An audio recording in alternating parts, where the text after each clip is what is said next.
पंकज शर्मा और शीतल सिंह। पहले पंकज जी, चल जाएगी पंकज जी सरकार? नरेंद्र मोदी का ट्रैक रिकॉर्ड, अनंत विजय कह रहे हैं 20 साल से मत नापिए, उसके पीछे भी जाइए। और मुझे याद है 2019 में मैंने उनका इंटरव्यू किया था प्रधानमंत्री का। उन्होंने बताया कि जब मैं संगठन में था हरियाणा में, मैंने बहुत गठबंधन की सरकारें संगठन में रहते हुए चलाई हैं, तो उनको अनुभव है। पंकज जी, 20 साल से पहले जाकर तो तब नापे हैं जब अगले 20 साल में उन्होंने ऐसा कुछ दिखाया हो कि परिस्थितियों के हिसाब से समायोजन किया हो। तो ये बात तो अनंत विजय जी भी मान रहे हैं कि पिछले 20 वर्ष तो नरेंद्र भाई मोदी बिल्कुल एकाधिकारवादी तरीके से सरकारों को चलाते रहे, तो अब कैसे बदल जाएंगे? सरकार अगर चलने के लक्षण होते पूरे 5 साल, तो ये प्रथम ग्रासे मक्षिकापात जो हुआ है ये नहीं होता। शुरू में ही इतनी घटनाएं हो गई कि उन्हीं से यह संकेत साफ हो गया कि नरेंद्र भाई मोदी इस सरकार को पूरे 5 साल नहीं चला पाएंगे। या तो नरेंद्र भाई मोदी बदल जाएंगे या सरकार बदल जाएगी।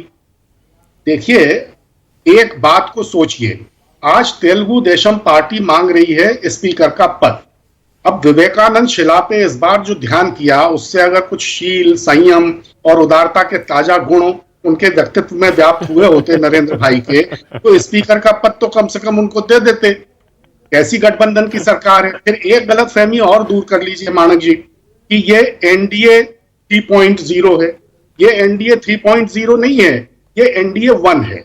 इसके पहले 10 साल नरेंद्र भाई मोदी की अपनी सरकार थी। तो एनडीए 2 कह लेते हैं, बल्कि एनडीए 3 कहना पड़ेगा, क्योंकि 98 में भी एनडीए था, 99 में भी एनडीए था, ये एनडीए 3 हो जाएगा उस हिसाब से। लेकिन नरेंद्र भाई मोदी की अगुवाई में, हाँ, तो पहली सरकार तो पूरी तरह मोदी सरकार थी। भारतीय जनता पार्टी की भी सरकार नहीं थी। दूसरी सरकार भी नरेंद्र भाई मोदी सरकार थी, और वो एक अकेला सब पर भारी था। तो ये तीसरी बार जो सरकार नरेंद्र भाई मोदी ने बनाई है, इसमें से 2 बार उन्होंने भारतीय जनता पार्टी की छाती पे चढ़ के सरकार बनाई है। 2014 में जबरदस्ती उन्होंने अपने को भारतीय जनता पार्टी की छाती पर लाद दिया कि प्रधानमंत्री तो मैं ही बनूंगा। कैसी बात कर रहे हैं पंकज जी? अपनी पार्टी की छाती पर चढ़कर कोई नेता कैसे बन सकता है? पार्टी ने उनको चुना था भाई। आपने सबने देखा उन्होंने किस तरह लाल कृष्ण आडवाणी जी को किनारे किया। उन्होंने कहा कि भाई जो चुनाव लड़वा सकता हो, संसाधन जिसके पास हो, उसको प्रोजेक्ट करिए, और पहले मुझे प्रधानमंत्री का चेहरा प्रोजेक्ट करिए, तब मैं ये सब करूंगा। 2019 में जरूर वो अपने आप बन गए। अब ये 2024 में फिर वो भारतीय जनता पार्टी की छाती पे चढ़ गए। उन्होंने भारतीय जनता पार्टी के संसदीय जो उनका पार्टी है उसकी बैठक तक नहीं होने दी। पहले ही एनडीए के सारे एलाइज को बुलाकर उनसे अपने नाम पे समर्थन की चिट्ठी ले ली, और एक तरह से ये घोषणा कर दी कि प्रधानमंत्री तो मैं ही बनूंगा। तो मानक जी, अरे एनडीए ने चुना है नेता, आप भी क्या बात कर रहे हैं? उन्होंने कहां से घोषणा कर दी? एनडीए के सारे सांसदों ने उनको नेता चुना है भाई। तो उसके पहले भारतीय जनता पार्टी जो संसदीय पार्टी है वो तो नेता चुनती, एनडीए का मसला तो उसके बाद आता। हाँ। मैं तो शुरू से जानता था, जब उन्होंने कहा कि वो ये उन लोगों में नहीं है जो ये जो झोला था ना, ये इन्होंने 10 बरस में ऐसा कहीं छिपा दिया है जिसको फकीराना अंदाज में लेके चल पड़ने की बात किया करते थे। तो नरेंद्र भाई मोदी चुपचाप कहीं नहीं जाने वाले, ये मैं शुरू से, और हम सब लोग, बहुत से लोग इस बात को जानते थे। और इस बार उन्होंने जिस तरह थोपा अपने को, जिस तरह पूरी तरह लाद दिया, तो उसके बाद तो ये साफ है कि वो आसानी से छोड़ेंगे नहीं। और जब वो नहीं छोड़ेंगे, आप क्यों उनके छोड़ने के लिए इतने उतावले हो रहे हैं Pankaj ji? Pre poll alliance था एनडीए का, प्री पोल अलायंस जीत गया, मान लिया बीजेपी को बहुमत नहीं मिला, पर एनडीए के पास तो आंकड़ा है ना, एनडीए ने उनको नेता चुन लिया, प्रधानमंत्री बना दिया।